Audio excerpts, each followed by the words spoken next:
So to show you my tools, I'm using two blenders for rubbing out lines. I have a Staedtler graphite set from HBD 8B, a light gray Prismacolor erasable colored pencil, a Derwent white colored pencil, a Blick eraser, and just your standard mechanical pencil. So to start out, I like to go and actually start at the bottom because I think a lot of people just want to jump into the eyes and you start to lose a lot of motivation once you get to the rest of your face. So this keeps you really fresh and excited for finishing the whole portrait. So after I do some shading below to kind of ground everything, I like to come back up into the mouth. And I'd say one of the most important parts in drawing figures' mouths, portraits specifically, would be to remember that you should always be drawing outside of the mouth rather than just trying to focus inside of the mouth. So another important thing would be to not treat it as like you're drawing a bunch of lines, but rather shading and shapes. Because if you look at people's, mouths in actuality, it's not just like a mouth outline, they sort of blend into our skin. So that's the most important part about getting a realistic mouth. Another thing is not to draw the lines on the side of the mouth and let just shadows sort of create that definition.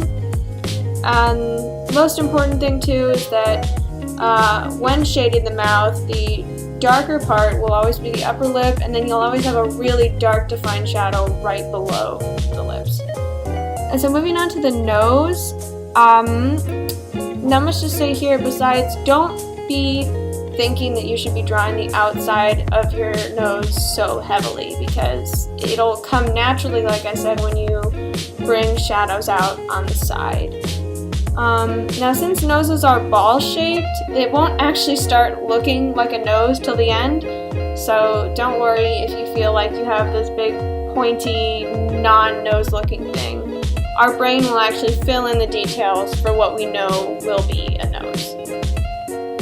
Also, don't forget the shadow right below the nose going to the lip to bring that sort of 3D definition. So after drawing the nose and mouth, I get kind of antsy and I'm ready to draw the eyes at this point.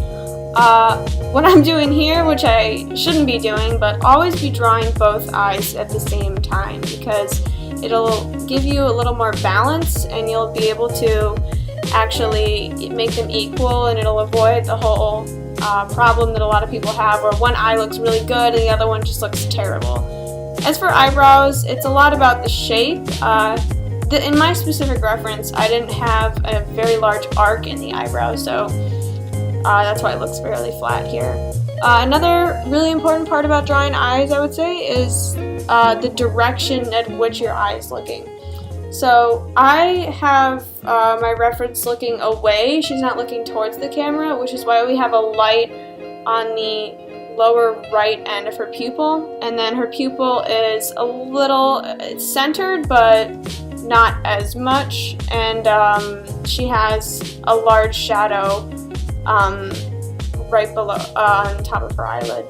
And the other eye, I'm mimicking that too. Her pupil's a little bit to the left, and then she's got a really light shading right below on the right. And as always, make sure that you're shading around the face rather than just drawing the features and, letting the shadows somehow happen.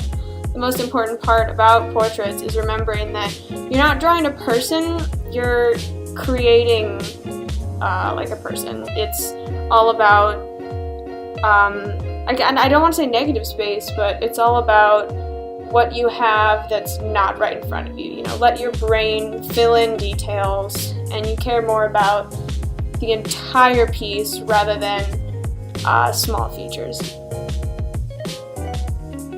Here I'm just coming back in, putting darks in, just to, bring your eye towards it a little more. I think the mouth was one of her main features, and I really wanted to highlight that in this.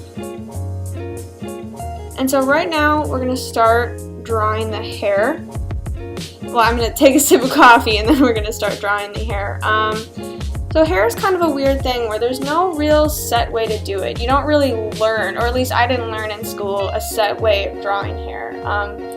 The best tips I can give are it's very light.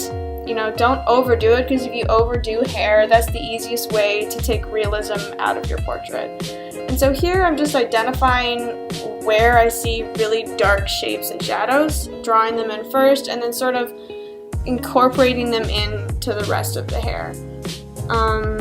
And so while I'm drawing the hair, since I don't have that much to say in hair outside of, you know, find dark shapes, maybe find some specific connecting features, it's not about getting exactly what your reference is. It's not about getting exactly what the hair is supposed to look like, but it's more about getting, you know, I don't want to say the emotion, but like the real shape and movement of the hair. Hair is best when it looks like it's in motion and it was just freeze frame captured. You don't want it to look stale. But on other lines of the face that I wanted to make sure I touched, don't be afraid to go darker. Here I went fairly light just because I think a lot of people like drawing light and they might want to see a little more about feature development rather than like shading, and because I had a particularly light reference. But don't be afraid to go dark, because I think that's the biggest mistake that you can make early on in portrait drawing. Another thing, make sure you're constantly switching your pencils around. Don't keep one pencil and let it dull out, sharpen it. You know, it's a tool. You wouldn't paint with a messy paintbrush, right?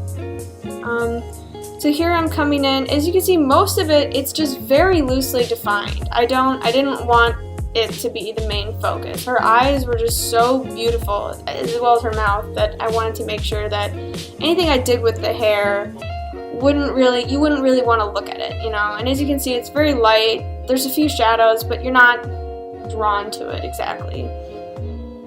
But picking a good reference outside of this, I picked a very light reference just because I thought it was really pretty. But good tips for picking references would be where you have one side of the face very, very dark and one side very, very light. You want sort of the most contrast as possible. Here I'm just coming in and highlighting a few things to really make them stand out. Like I always like to highlight the tip of the nose, the lower lip, right above the upper lip, upper eyebrows, and then her cheeks. And so finally I decided to put some exotic paper on to highlight it and make it look like she's a little more grounded. So that's it. Thanks.